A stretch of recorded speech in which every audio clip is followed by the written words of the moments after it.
This is the Lone Crater YouTube. We hope this video helps. You start now by unplugging the dock from power and TV to avoid shorts. Keep cables labeled. Once done, remove the switch and inspect the USB-C port and HDMI/USB connectors for debris or bent pins. You should gather tools: small Phillips, spudger, compressed air, magnifier, and any replacement boards or ports. While you prep, photograph cable positions so you can restore them. Make sure you have a static-free surface and a tray for screws to avoid losing tiny parts. You will now open the dock and inspect internal damage step by step. Remove the 6 screws on the underside and separate them by length.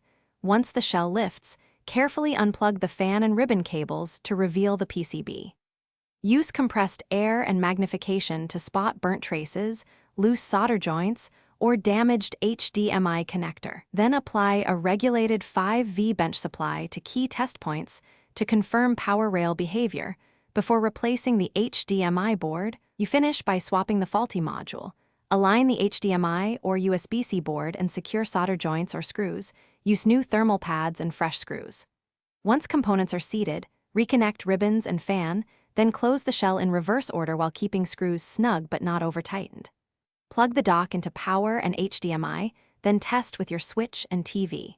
If there's no signal, make sure firmware and TV input are correct. And as a key troubleshooting tip, try a different HDMI cable or TV port to isolate cable versus dock failure.